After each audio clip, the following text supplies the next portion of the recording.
सुख समृद्ध विज्ञान चैनल में सभी सुधी दर्शकों का हार्दिक स्वागत है। मित्रों, ये सावन का महीना चल रहा है और आशा है कि आप लोगों ने इस पूरे माह परमपिता भगवान शिव की आराधना की होगी। अगर नहीं की हो, अभी समय है। जो भी समय बचा है इसमें ही कर लें।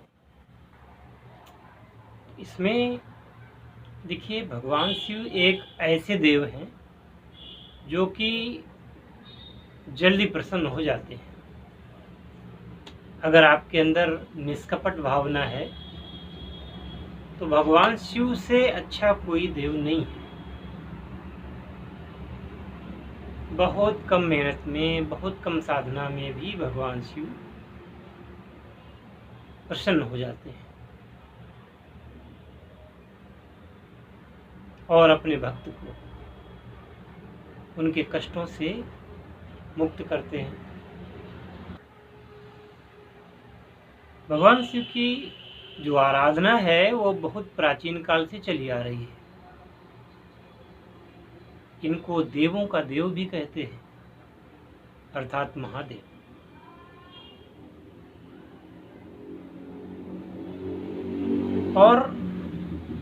और तो जितने भी देवता हैं स्वयं सुख भोगते हैं, स्वर्ग में रहते हैं। भगवान विष्णु वैकुंठ में रहते हैं, ब्रह्मलोक में ब्रह्मा जी रहते हैं और स्वर्ग में स्वर्गाधिप इंद्र का निवास माना जाता है।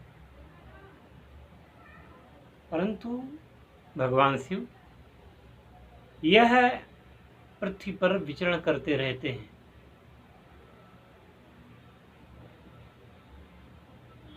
आकाश मार्ग से भी और रूप बदल करके भी। एक साधक की भांति जीवन व्यतीत करते हैं। यहाँ तक कि भगवान शिव के पुत्र गणेश, वो भी उनका एक अपना लोक है। जिनकी अर्धांगिनी माता रानी जगत जननी अन्नपूर्णा हैं, फिर भी भगवान शिव मस्त अवघड़ स्वरूप धारण कर लेते हैं। कभी कैलाश में है तो कभी श्मशान में है, कभी पर्वतों में है, कभी नदी के किनारे हैं। आपको इनके जैसा दूसरा देव कोई मिलेगा ही नहीं। आपने धतूरे का फूल चढ़ा दिया, स्वीकार कर लिया, धतूरे का फल चढ़ा दिया, स्वीकार कर लिया, दूध चढ़ा दिया, स्वीकार कर लिया, मिठाई चढ़ा दी, स्वीकार कर ली।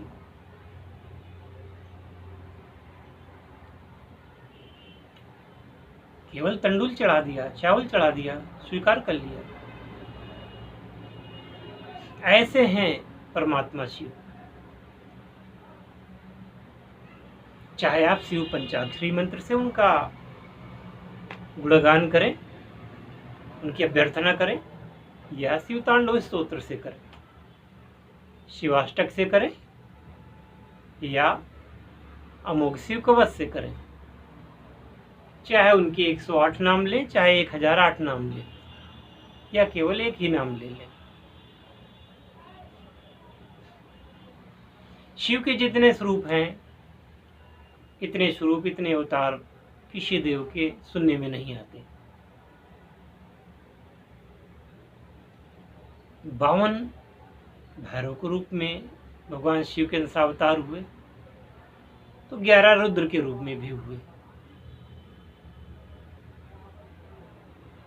कभी वह अंशावतार के रूप में गोरखनाथ जी के रूप में आ जाते हैं, तो कभी किसी और रूप में। उनकी महिमा निराली है। जिनकी महिमा को देवगण नहीं जानते, ऋषि मुनि नहीं जानते, हम सभी लोग साधारण मनुष्य तो क्या जान सकते हैं। ठीक है, आपको संस्कृत नहीं आती, आपको उनकी आरती नहीं आती, आपको उनका जितने स्तोत्र वगैरह हैं नहीं आते। ठीक है कि आपने किसी मंत्र की दीक्षा नहीं ली है भी गुरु से, लेकिन परमात्मा शिव ये तो आदि गुरु हैं, ये तो गुरुओं के भी गुरु हैं, महागुरु हैं। तो इनकी अभ्यर्थना करने के लिए आपको ये बिल्कुल भी आवश्यक नहीं है कि आप दीक्षित हैं या नहीं है। आप ब्राह्मण हैं, क्षत्रिय हैं, वैश्य हैं, शूद्र हैं, कोई भी है, शिव की पूजा में कोई भेद नहीं है। भगवान शिव सबका ध्यान रखते हैं और सबको अपनी कृपा का भाजन बनाते ही हैं, अपनी कृपा कटाक्ष से उसको आप्लावित कर ही देते हैं। आज मैं आपको कोई श्लोक पढ़ के नहीं सुनाऊंगा, आज मैं आपको कोई मंत्र भी नहीं बताने जा रहा हूं। मैं आपको आज भगवान शिव की प्रेमा भक्ति के बारे में बताने जा रहा हूं। अगर आप किसी से प्रेम करते हैं, उसके लिए व्यग्र रहते हैं,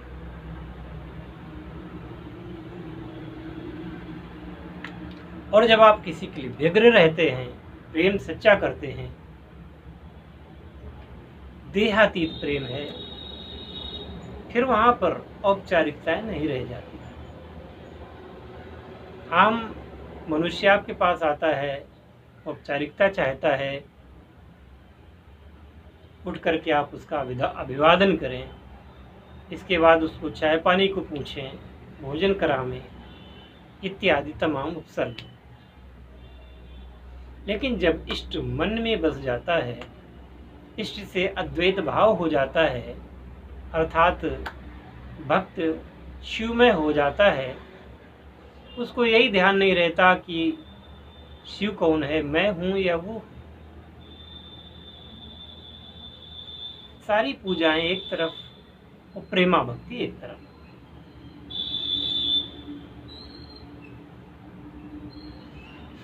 ये सारा संसार शिव के अंदर है,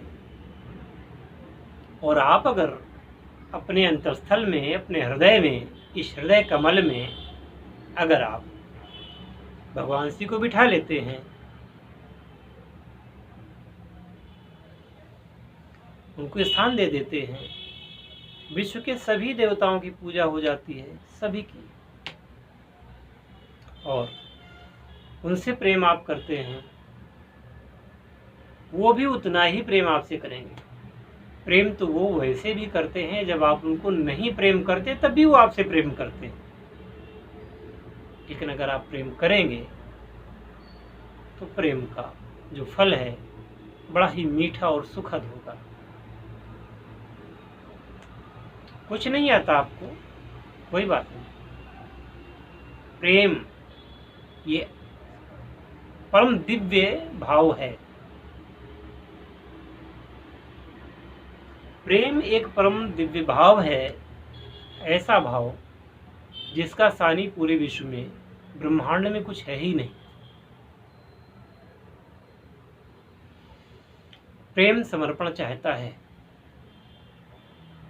जब आप प्रेम करते हैं तो फल फूल मिठाई बतासे जल दुग्ध शहद चीनी जो भी आप चढ़ाते हैं, उस सबसे ज़्यादा जरूरी है कि आप स्वयं को उन पर समर्पित करें। और जब आप स्वयं को ही उनको समर्पित कर देते हैं,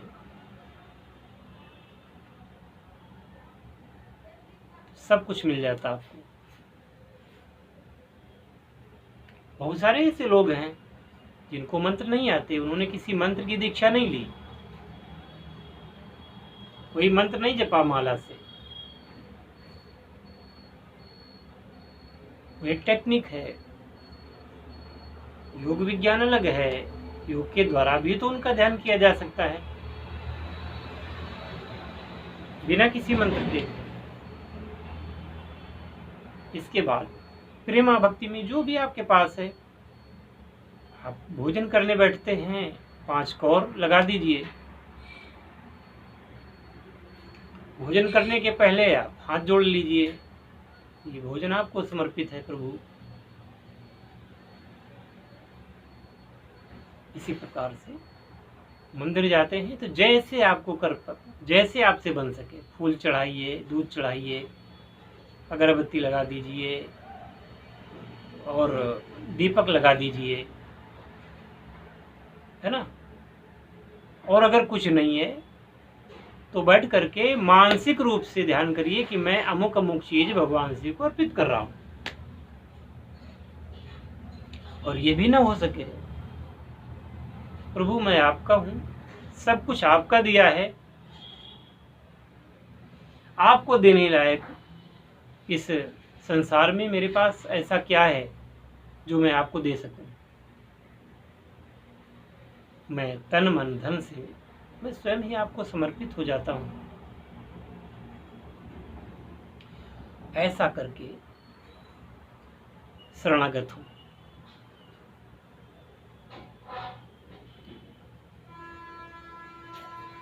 इस प्रकार से भी आप ये साधना कर सकते हैं और इसके बाद ये शिव कृपा आपके जीवन में आएगी ही आएगी, इसको महसूस करेंगे आप।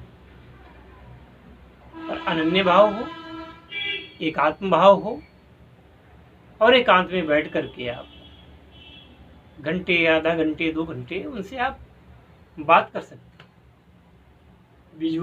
विजुअलाइजेशन करें आप वर्चुअल कि मतलब मेरे सामने प्रभु हैं और मैं उनसे बात कर रहा हूँ। सबके सामने ऐसा करेंगे तो पागल कहे जाएंगे, लेकिन प्रभु की भक्ति एकांत में ही होती है। मन के उद्गारों को एकांत में ही व्यक्त कर सकते हैं। आशाएं दी हुई जानकारी से आप लाभ उठाएंगे और अपने जीवन को ऊर्ध्वमुखी बनाएंगे। हर हर महादेव। ओम हरि।